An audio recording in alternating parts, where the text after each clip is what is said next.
fiction, science fiction, horror, fantasy, crime, LGBT, thriller. You have now entered the House of Mystery with your hosts, Eric Shapiro, David North Martino, John Copenhaver, and Al Warren. Heard on KCAQ 106.5 FM Los Angeles, 102.3 FM Riverside, and 105.0 AM Palm Springs. Welcome back into the House of Mystery. It's a Halloween show, and we've got a real scary creature with us today. Woo! Ooh, oh well. Anyway, so Dollar Store Dave. Yes. How was the Halloween karate session? Did you guys do anything special? No, nothing special. Do you guys dress up in Halloween outfits? Is there like a Halloween belt? I would like to do that. I would love to dress up, but that's just... Yeah, but that's something different. Yeah. They'd probably just beat me up if I did that. You can't beat them. No, that's the wrong atmosphere. It doesn't fit. No. Anyway, but we can't talk about that. Scary enough. So, listen, we've got this writer, and he's got what he considers the best book he's ever done out now. And so it's called Tales of Monster Madness. Mr. David Kempf, thank you for being here. Thank you for having me. It's great to be back. And I know, like we were saying, that every writer feels that way, that whatever book is their new book is their best book. But I was just going by people's reactions because, like I was saying, these are not characters that I invented or that are, like, not well known. These are characters from classic literature like Dracula and The Picture of Dorian Gray and The Invisible Man and A Christmas Carol, a bunch of Edgar Allan Poe stuff, and even some H.P. Lovecraft. So what made you decide to do that? So you've taken, this is short stories, right? And all of these are, as you say, characters that are known, especially in the horror world, and you've taken them and you've basically given them new life, so to speak. So what was the point behind doing that? What was in your mind? Well, it all kind of started when my editor, who's also a writer, Al Sirois, he listed on his Facebook page these public domain characters. And I was like, wow, how much fun would that be to, like, mix and match some of these? And the first thing that I thought of was, what if Dracula fought the Wizard of Oz? That would make a really cool short story. So I started writing the first one called The Great and Terrible, and it's like a darker, more dystopian kind of Oz, so it fits Dracula better. It's a much more menacing Wizard of Oz, not that he's not particularly scary on his own, in the traditional sense of the movie, or even in some of the older books. But I really thought, I've never heard of, those two worlds being combined. And then I just started thinking of other stuff. I was like, well, what if the painter that, painted Dorian Gray painted Dr. Jekyll? Then I just started mixing and matching some other things where I didn't want to reveal what I was mixing and matching because I thought that could make like a good twist ending when you see a surprise character at the end. And I didn't know until I saw this public domain stuff, like how much freedom we had to do this. I thought it was, a lot of fun, potentially. Yeah, just remember that 40 years after you're dead, they're going to be taking your stuff and rewriting it, right? And they're going to make it completely different, just so you know. Well, I tried to be respectful to the source material. That's the other thing about my editor, Al, is that he knows what people would do and say like in the 1800s, so it didn't contradict. Was he that old? That's a long time ago. For him to make, not me. I really got into it, and I thought this is really a fun idea. When you were a kid, I don't know if you guys went to like haunted houses, things like that. You always wanted to see everything represented. You wanted to see the vampire, the werewolf, the mummy, or whatever. So you wanted to see like as many different kinds of monsters as possible. And I remember when I was little, do you guys remember this stop-motion animated movie called Mad Monster Party? No, I don't. You might be quite a bit older. It was made in the 60s. It had every monster there was, and it left an impression on me. And when I was older, the movie Waxwork, you ever see Waxwork? Yeah, yes. Okay. Yeah, it's got all those different creatures. Yeah. It's got a Dracula scene. It's got a werewolf scene. It's got a mummy scene. So as many things as possible. But I actually ended up having to cut 2 stories because my beta readers just said, it's not doing it for me. It's not working. So there was a Frankenstein and a Creature from the Black Lagoon story that didn't make the cut, unfortunately. Oh. Sometimes you have to kill your darlings. That's the expression. You got to let stuff go. I like the Black Lagoon guy. Yeah, so... What was it that attracted you to certain people? Like, why did you choose certain things? Like when you chose, like, Count Dracula, or, some of them are pretty obvious. I just, the idea of him fighting the Wizard of Oz. Oh, so it was more the idea than the person, the creature. Yeah, I think it could be executed really well to put those 2 worlds together if I made... Like I said, I created a darker version of the Wizard of Oz. It wouldn't go with a light and bubbly Wizard of Oz, but like if he was kind of like this sinister, mad, power-hungry character, then in a dystopian Oz, then that would go with Count Dracula. And then it kind of goes a little bit with Dracula's nemesis, Van Helsing, because, for all we knew, Van Helsing had a spell to get to Oz. He just never talked about it. And it's a bit of a stretch, but it still kind of works as long as you create a morbid version of the Wizard of Oz. That's kind of what did it. Yeah, these are things that I grew up reading. I always loved all this stuff. I used to watch the creature feature shows of every town has their own kind of thing. Yeah. In Georgia, when I was a kid, we had Dr. Shock and Dingbat. Dingbat was his bat puppet. And then he had his assistant, Nurse Goodbody. I know, not very creative with the name. Nurse Goodbody. Nurse Goodbody. Okay. Dingbat, and it was just a lot of fun. And those guys are always great because about half the time the guys that host those shows don't want to do them. That's why you get the whole parody of Monster Chiller Horror Theater, from Joe Flaherty on SCTV, Count Floyd. Right. He's forced to do this monster show that he's not into. Svengoolie. Comes out of the... I think he really digs it. Yeah, well, 40 years later, he's still doing it, so it's doing well. Especially the dark. Oh, yeah. Yeah, there's some people that really enjoy it, but I think it's more fun when they don't want to be there. Yeah, it's more uncomfortable for them. That was why, that's actually my favorite sketch. That's why I like Count Floyd so much. He comes out of the coffin and howls like a werewolf, so he has no idea what a vampire is. And every week they wait for a scary movie, and they never have scary movies. It's pretty cool. On the haunted houses, I always went to, when I was little, I went to see all the monsters. As far as trying to do like shorter things, because you guys know I've written novels before, I guess I was reading a lot of Edgar Allan Poe stuff, and it was interesting to me how Edgar Allan Poe had this theory, this literary theory, that you don't break the spell if it's a short work. If it's a short story, it holds the reader for as long as it's done in one sitting. And as much as we all love novels, a novel doesn't quite have that effect because you're probably eventually going to put it down and not finish it in one sitting. Right. So I guess I was kind of going for the short effect there. Right. And I put a lot of Poe stuff in this. I know that. Did you guys ever read Poe's The Oval Portrait? No, I don't read. You're funny. You just talk to writers a little. Well, that's the whole idea, right? You see, you can't. If I was a reader, then I would have, I'd have favorites, people I love and people I don't like and all this stuff. See, I treat everyone equally. You can be Michael Connelly or you can be David Kempf. I don't, right? I'm not going to have like a feeling toward either one that I have to go either way. There you go. Then you can be objective. Yeah, exactly. Anyway, when I found out that Poe's story influenced the picture of Dorian Gray, the Oval Portrait influenced the picture of Dorian Gray, I was like, all right. And then I'm like, wait a minute. I was like, what if the same artist who painted Dorian Gray painted Dr. Jekyll? What would the picture look like at the end? That would be interesting. Yeah, instead of painting me. A lot of mixing and matching. Well, you said you took liberties with Oz and made it darker. Did you have to do the same, or did you do the same with the classic horror monsters that you were using? That's a great question. A little bit, yeah. I've got a Rip Van Winkle story. It's a much darker Rip Van Winkle story than the one by Washington Irving. Like he wakes up and he's haunted by this creature when he wakes up after the 25 years of being asleep. So that would be like changing that and making that kind of creepier and eerier. The other thing too, I was going to like get people's attention right away.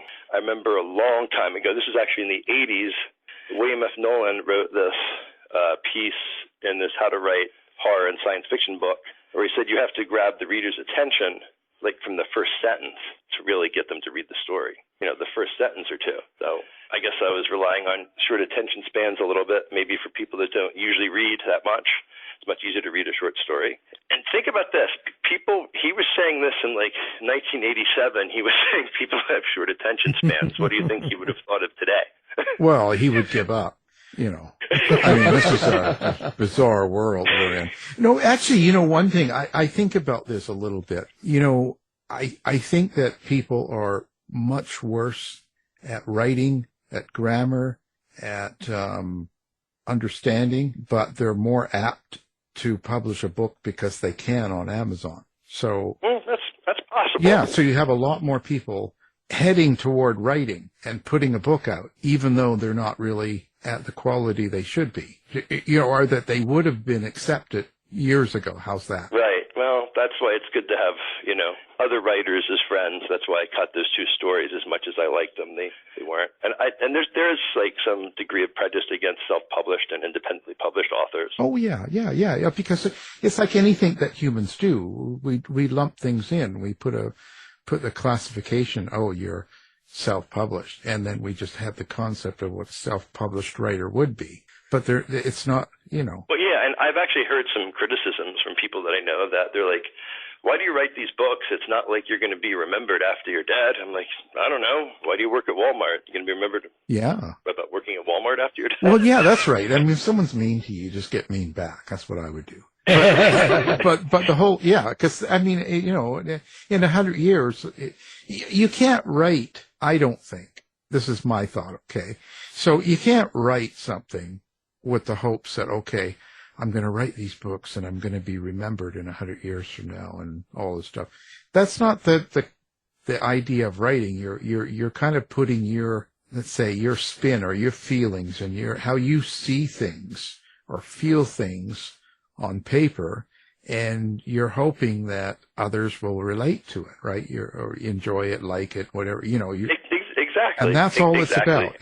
We can only count on our experience today. We don't know what, you know, who knows? I mean, there's a lot of really famous writers and artists and people that have been in a creative, you know, endeavor in their life, and they were not popular or liked when they were alive. They weren't popular, or they weren't liked and popular. Oh, and now, yeah, absolutely. they're stars. Like, Van Gogh sold one painting. Right. I mean, there's Mozart, like people that were during their life struggled, and now, hundreds of years later, everybody loves them and they're household names. So you know, well, what good does it do them now? Just saying. Yeah, I'd rather write for me now and keep my ear. Yeah, me too. Me too. But, you know, the thing is, too, is like, what are you trying to get to, Alan, is like, what are you trying to achieve? I remember, like, when I read Stephen King's book on writing, I completely agree with this. A competent writer can learn to be a good writer. Yeah. But a good writer is very unlikely to become a great writer. In other words, I'm not going to write Truman Capote's in Cold Blood or John Steinbeck's, you know, Mice and Men, or something like that. Well, you never know. There's that one in a million. It's unlikely. What I'm trying to do is I'm trying to write an entertaining story that people like. Nothing too complicated. Right. And there's nothing wrong with that. No. Trying to be a competent writer, trying to be a good writer. You know, I also like the other thing that I think he put that in the same book. It was he said, "Are you a professional writer?" He said, "Have you ever gotten paid for any of your writing?" He said, "Did the check bounce?" Well, exactly. If the check didn't bounce, you're a professional writer, which was hard for me to say, but I used to be a newspaper reporter for a small town paper. And the check bounced. It was too small to bounce. No, the check did not bounce. That was funny. But I'll tell you what, you should have gotten paid a lot more for the torture they put you through with these going to municipal meetings. Oh, yeah. The worst thing in the world is working as a reporter in any field, especially when you're new. I had to go to this meeting. It was 3 hours every week in this small town. I won't say the small town's name.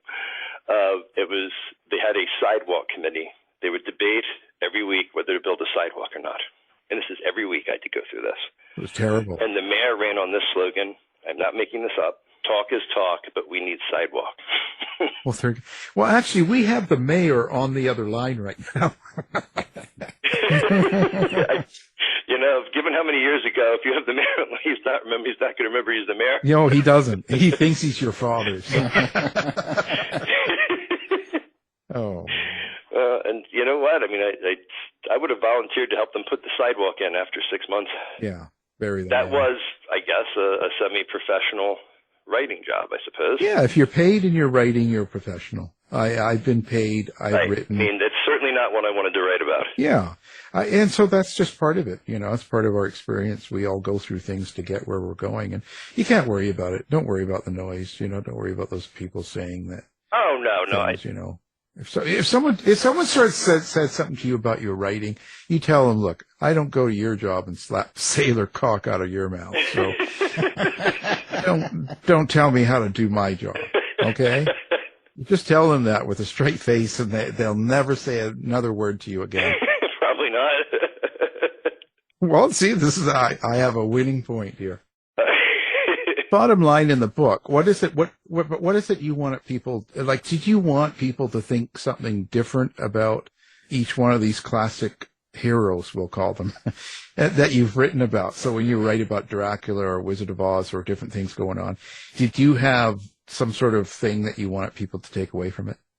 Yeah, actually, what I wanted people to take away is to like rediscover the classics, maybe, and go read the original material for themselves. Enjoy the creative spin that I put on mine. And if you're so artistically inclined, maybe try to write some of your own. Oh, right. Like we need another writer. Think about the public domain, guys.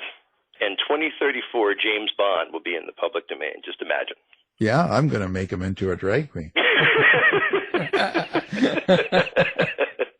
Jane Bond. There you go. And Anita Mann, his sidekick, Anita Mann. And this is going to be great. I tell you, there'll be there's another. There's going to be a lot of creative spins. Yeah. So the other thing too is that I think I'm trying to like get people to connect to things that maybe the generations that came after ours didn't really with the classic horror stuff. I mean, you have to remember that our generation, like before PG-13, like we had PG movies like Jaws, Burnt Offerings, and Poltergeist. Yeah. Right. You know, we got like a real good taste of like classic horror, and there was like a lot of the low budget movies. You know, like they were saying that certain books shouldn't be published. You know, you could argue certain movies couldn't be made, but shouldn't be made, I should say. You know, my generation, you know, actually enjoyed being able to go to the video store and being able to pick out, you know, all kinds of things that would never be shown in theaters and get some enjoyment from them. Right, right. Or you're like Dave. You go to the dollar store. You buy up as much of that as you can because Dave in the dollar store. Yeah, well, he buys all the Blu-rays. Yeah, he buys. You wouldn't believe the finds he gets. He gets all these great movies there that you can't even find on streaming. I'm a physical movie collector. Yeah. Yeah, but there's something about going to the video store that was more fun than just streaming it online, I think. Absolutely.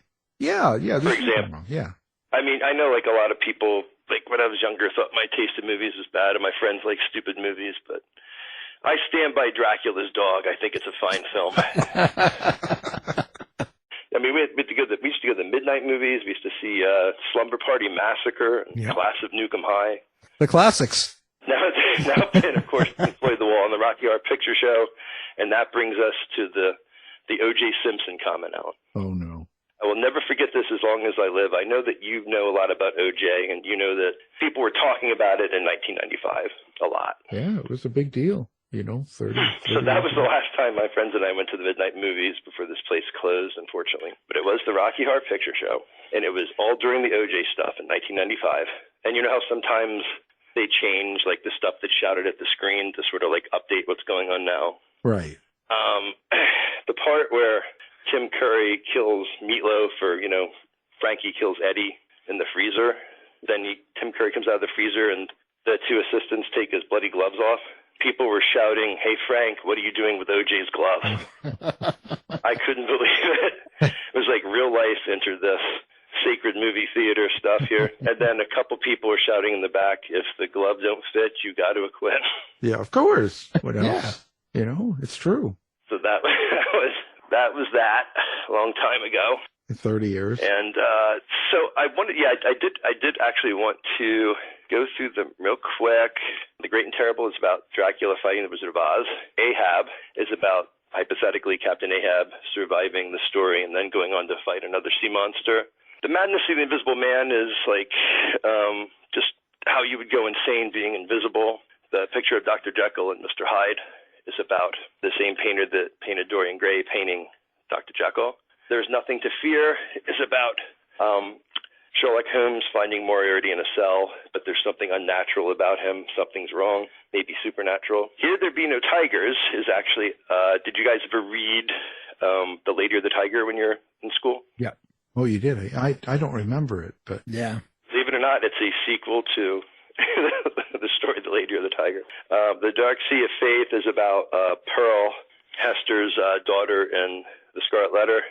She survives the events of the Scarlet Letter, but she ended up on an island full of people who have a very strange religion, even weirder than the Puritans. A Christmas Warning is like a small sequel to A Christmas Carol. It's about Ebenezer Scrooge going to America to help another miser who's in danger of becoming somebody who could be helping people when he's not. So there's hellish ghost and things like that. Van Winkle, The Hunted, is about, Rip Van Winkle waking up, but then some monstrous creature is hunting him. And May He Rest in Peace is about the fictional character of Dupin, the detective, in the Poe stories, and his descendant in modern-day Philadelphia. So it kind of ends on a modern note there. So anyway, those are the 10 stories. You can get them all in Tales of Monster Madness in one book. 3 of them are actually free, and the other ones are $1. You can buy them individually, or you can buy them in one collection. And I think one of the things that helped them sell a little bit is that my cousin Heather Swelecki again did an amazing job with the covers. They're attention-getting. You're more likely to sell a short story if it has a good cover that will grab people's attention. Anyway, those are the stories, and it's all in one book now. Well, talking about these public domain characters, do you still need to be careful not to go over the line into maybe movies and other things that have been copyrighted with these characters? Yeah. I'm very careful with things like that. My editor Al again knows a lot about that stuff, and he actually just made a major book deal here writing about Sherlock Holmes for a young adult publication. So he's really into Sherlock Holmes, and he knows the ins and outs. Yeah, you do have to be careful. And you do, if it's like 100 years, you're definitely good. And I was also trying to make it so that basically you'd get this whole world, this whole experience in your head, even if the story was not that long. So I kept studying some of these short stories, like Ray Nelson, 8 o'clock in the morning, which became John Carpenter's movie They Live. And it's only 6 pages long. And then I reread To Serve Man, Damon Knight, which that story became the Twilight Zone episode. And then Shirley Jackson's The Lottery. So I was trying to really make it short and exciting so that people would have a good reading experience, and maybe they'd consider reading stuff that was longer than that. Or maybe they'd look at some of the classic short stories. I don't know. I guess it's encouraging literacy anyway. yeah. Oh, I think that's what the whole Amazon thing is, what I'm saying, but it's not necessarily good literacy. But did you feel a certain amount of pressure, but do you feel like when you're writing a classic character, especially, I go back to Dracula because, the Dacre Stoker's still out there and they're still doing Dracula things. So there's people that have a presence that are still in that realm, so to speak. And that's interesting. You should say that because our mutual friend Chris McCauley wrote the intro to it. Oh, okay. Well, that's what I mean. But Chris thought it was great. Yeah, oh, good. I mean, that's a good thing, right? But that. See, that's with the self-published stuff. That's a good test. Just like I got a good review on Kirkus, and Kirkus can be brutal. So I think that's a test. You got to get some strong opinions from literate people before you do publish, or else it'll go back to that stereotype of, Oh yeah. I mean, I think we're stuck with that stereotype for 10 more years because it's inundated with garbage being put out right now, and that'll wear thin. And if you have a good editor and you have good other writers and beta writers or people telling you, readers, that this is good and you got good support, it's going to be fine. You can't, don't worry about it. Yeah, exactly. And well, for this, I was really inspired by. Did you guys ever hear of a short story collection called My Favorite Horror Story?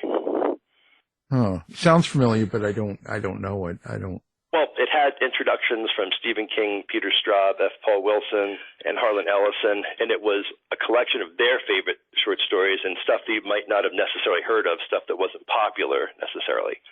Like Ellison wrote the introduction to this story called The Human Chair by this Japanese writer, Edgar Allan Poe, writing name, and the story is phenomenal.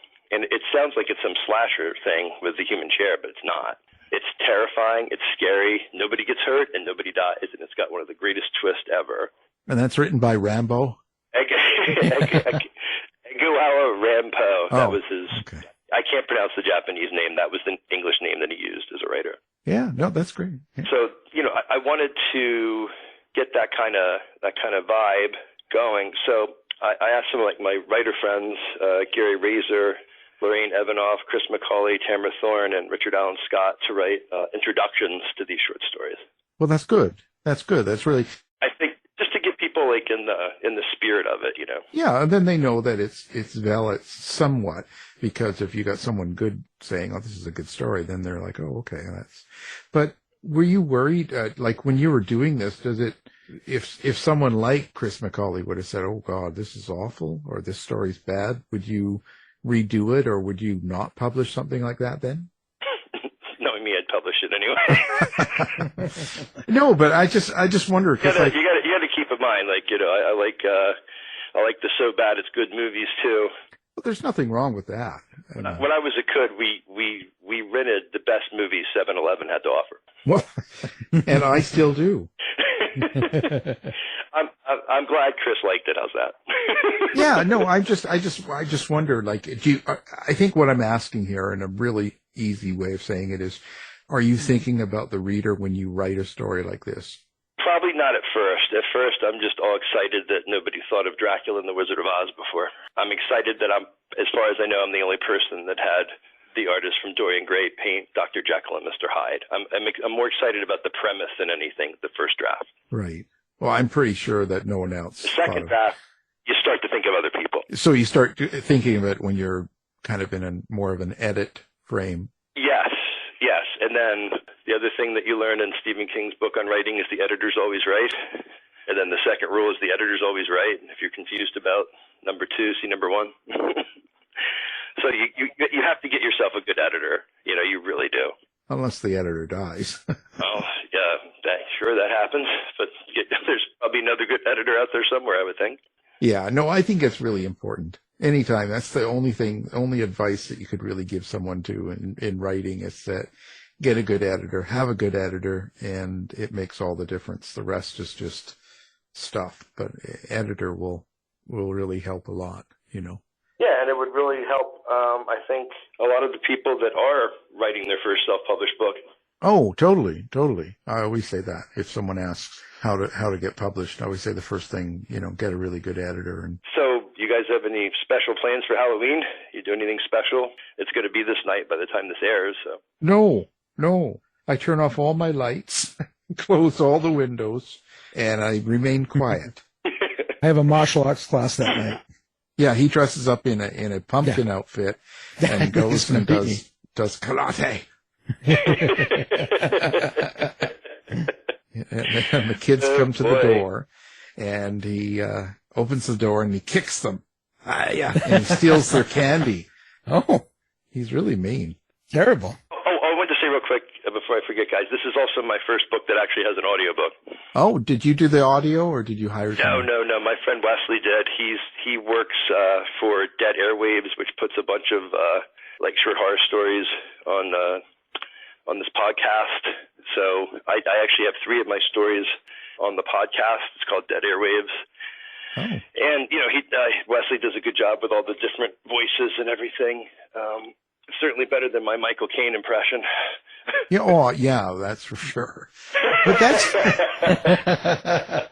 that's a really good idea. Just so you know, I think that's a really good idea, because podcasts are another thing. There's too many of them out there, and there's not very much original. And I think that's great. That's a great idea. Someone Oh, yeah, there's got my friend Gary Razor's stories in there, Elizabeth Massey, William F. Nolan, some of his old stories, Richard Matheson stuff is on there. It's really good. And then Wesley told me he lives in this part of Pittsburgh, this small town, where, see, my favorite Halloween movie of all time, I like all the first 4 Halloween movies, but Halloween 3, Season of the Witch, always holds a special place in my heart. I think it's just the perfect Halloween movie. So he tells me that Tom Atkins, the actor from The Fog and Halloween 3, lives in his town.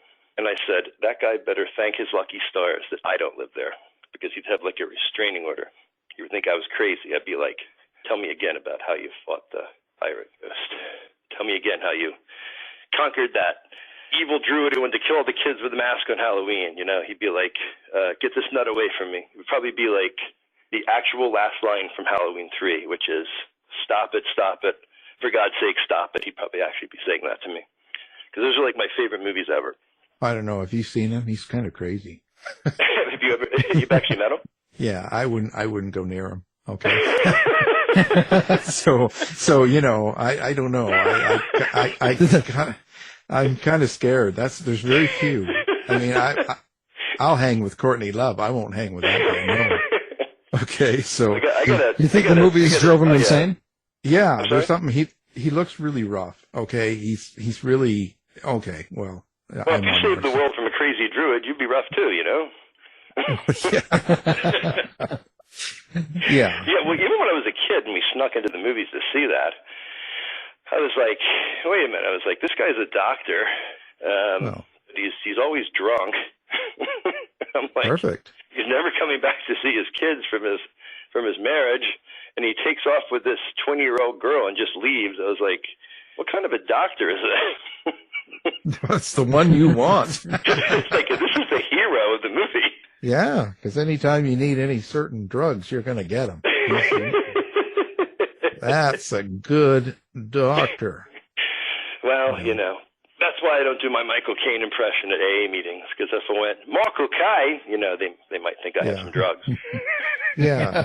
I've heard it. I have to say one more, then I promise I'll stop. My son Anders said, Dad, just talk about your books. You don't want to be that Michael Caine guy. I was like, okay. Well, you know, look to the young. Exactly. He thought it was funny. I'll just stop with, if this is actually airing on Halloween, right? Yeah. How about, I like Halloween. It's not many people know that. No? Didn't like it. Oh boy. I can't resist. At least I dropped the idea of the ventriloquism over there. Yeah, that's a good thing, you know. I heard Michael Caine is retiring. I can't believe it. Of course, he's 90. What is he, 98 or something? Yeah. What are we going to do for actors? I actually did see him on like a show where he actually talked about the dreaded Jaws movie too. Oh, Jaws the Revenge. Yes, the one that I have that blurb from. Yep. He said, you know, never seen me a Jaws film. So he never saw it. He took the money for the house. So Craig Ferguson's just like, he's always got like a glass of scotch wherever he is. Yeah. They even had Michael Caine in space, and he had no helmet, but he was drinking a glass of scotch. Poor Michael Caine. Yeah, that was pretty funny. Yeah, he's a good guy. Listen, so what's going on here now with your? Are you still?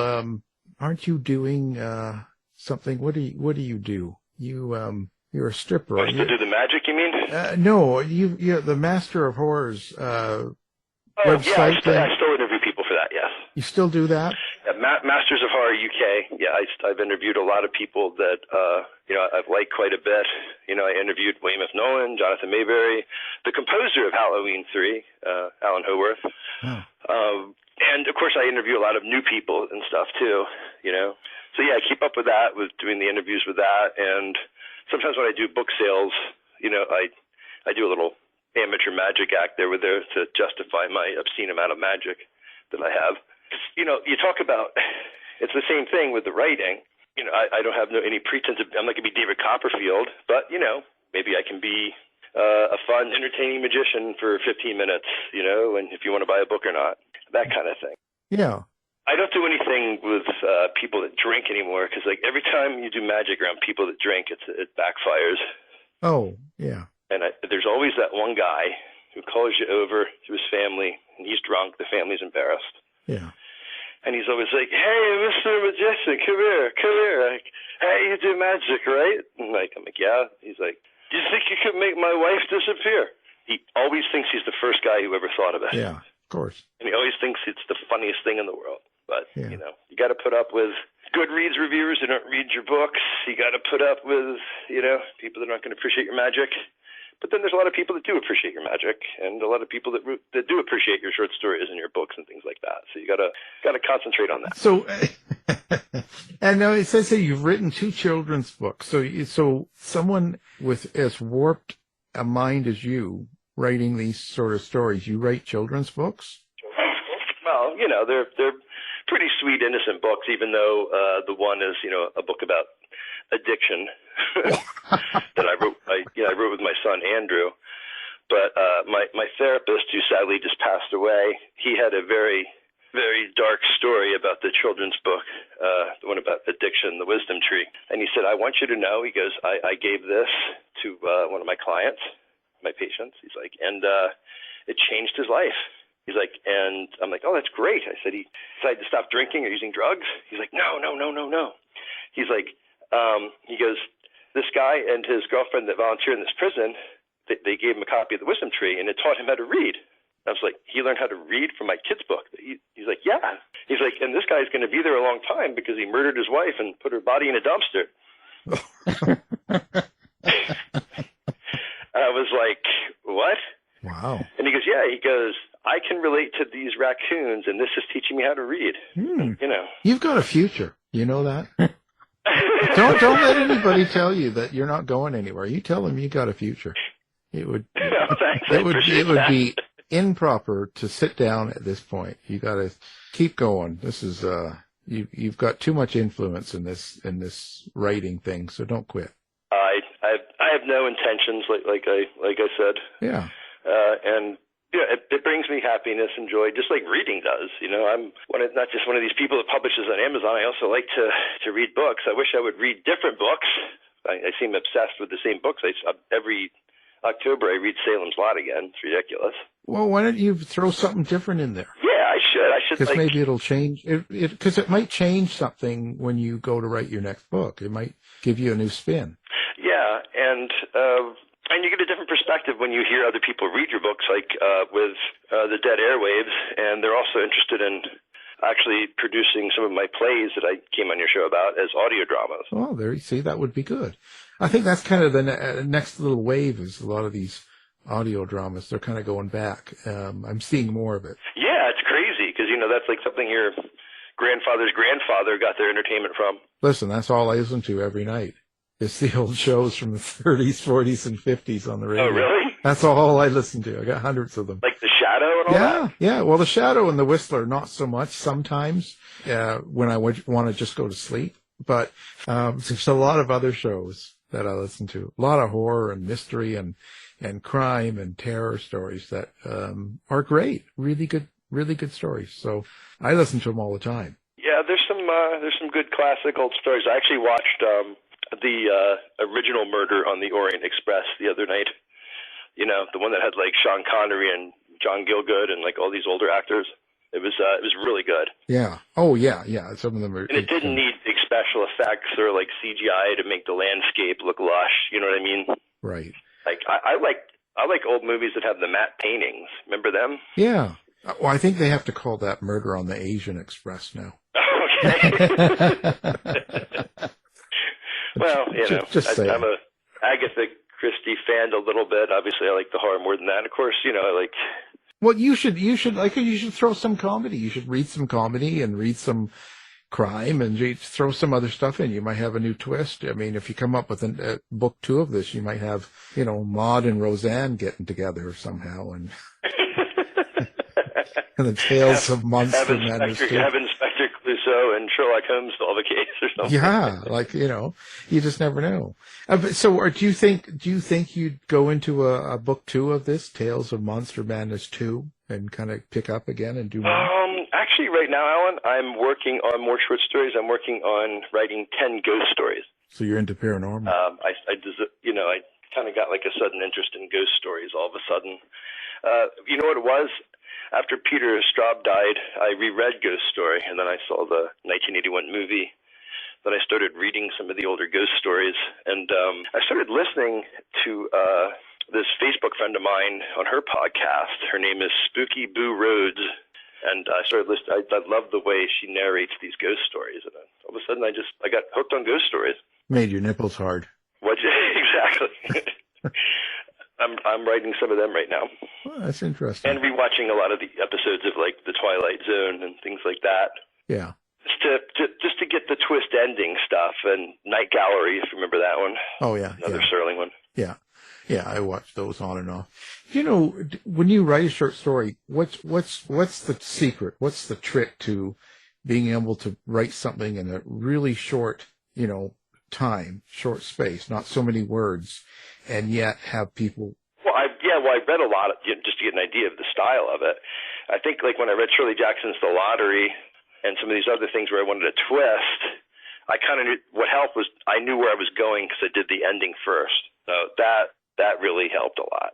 So knowing where you're going. Does that take a lot of editing to try and get, like, what I'm saying is, okay, you only have so many words, so many pages, and you have this thing that's going to happen, and some terror or whatever you got going on. But how do you make it so that me as the reader understands that character or your characters really well in a short time? Well, with Tales of Monster Madness, it was easy because you already know who Dracula That's is. True. Yeah. You might know the painter from Dorian Gray, maybe not. That's a little lesser known than Dracula one.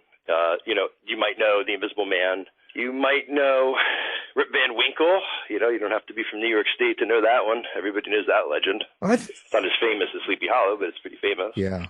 Same writer.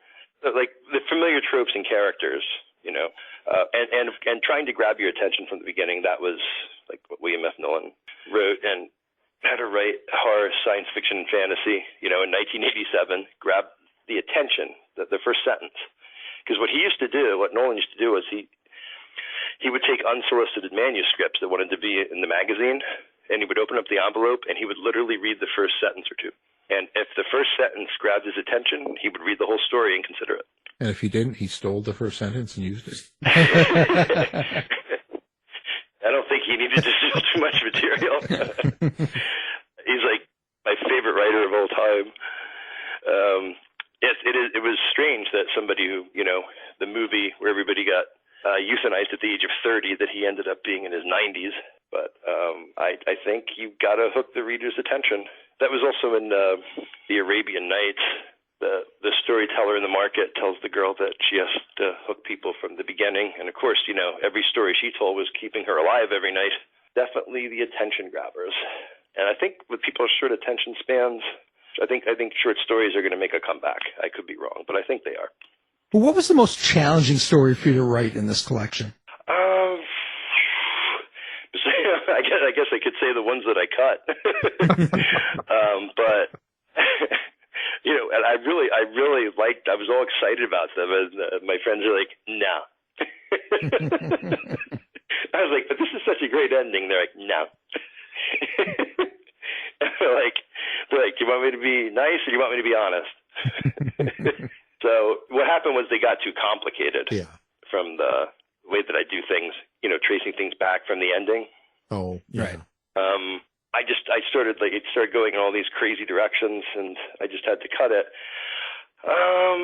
Probably the Poe-based story, May He Rest in Peace. That was kind of hard, a little bit, because I had to really work on keeping it in the style of Edgar Allan Poe, and then updating it to the modern times.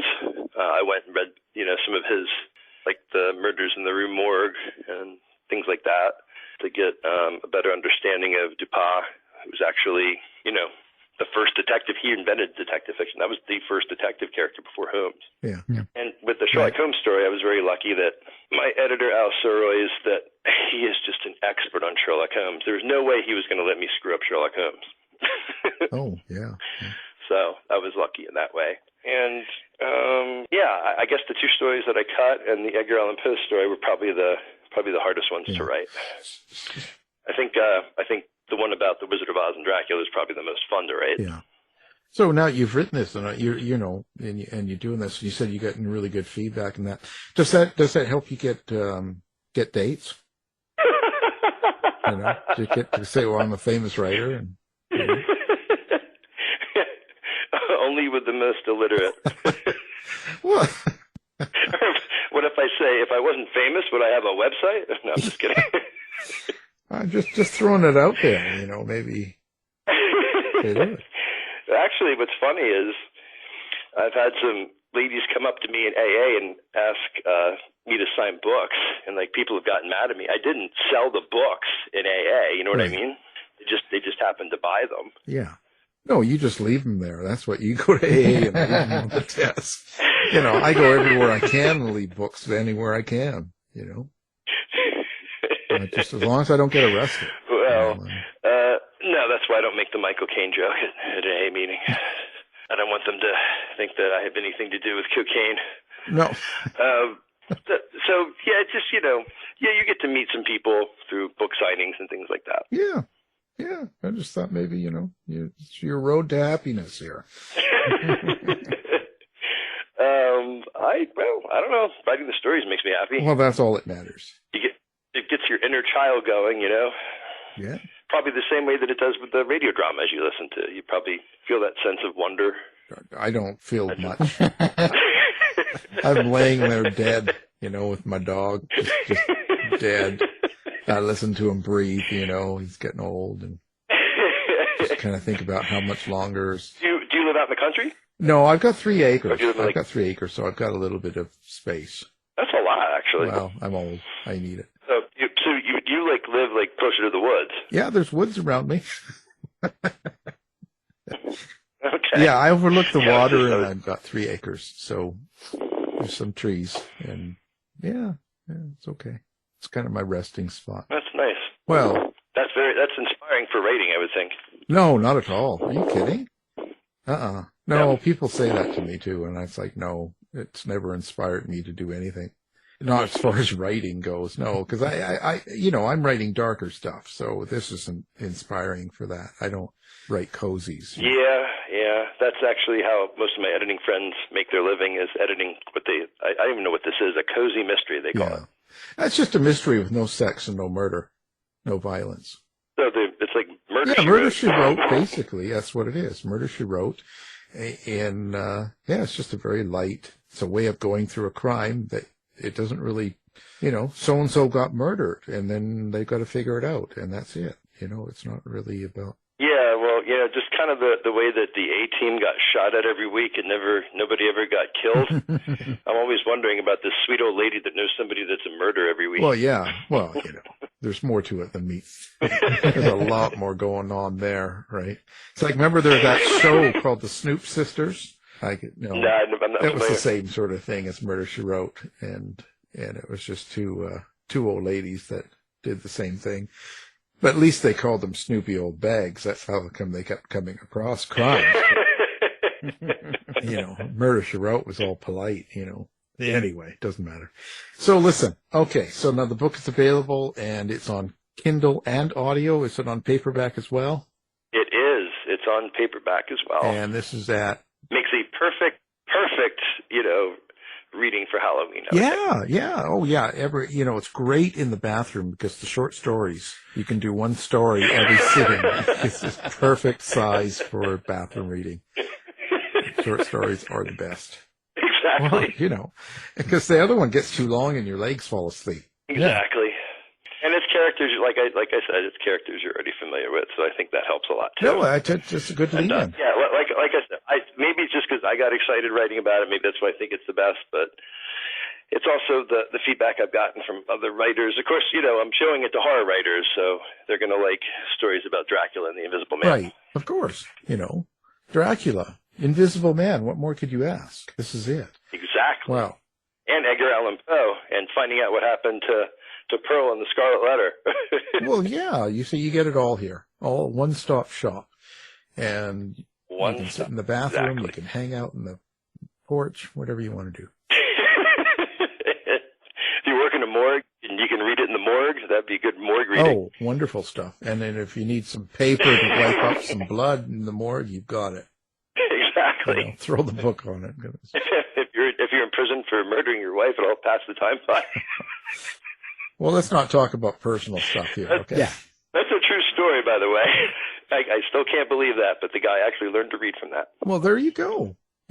It's good to be a positive influence in the world. Yeah. Especially with so many negative things going on, right? I mean, Exactly. if you can come out of it ahead, happy, and actually helping someone, that's great. I tell you, nothing would make me happier than that. Exactly. Well, so the book, Tales of Monster Madness, and the author is Mr. David Kempf. Thank you for being here. Thank you so much for having me again. Happy Halloween, guys. Thanks, David. You've been listening to the House of Mystery radio show. To find out more about our guests, hosts, or shows, go to www.houseofmystery.com. Show's over for now.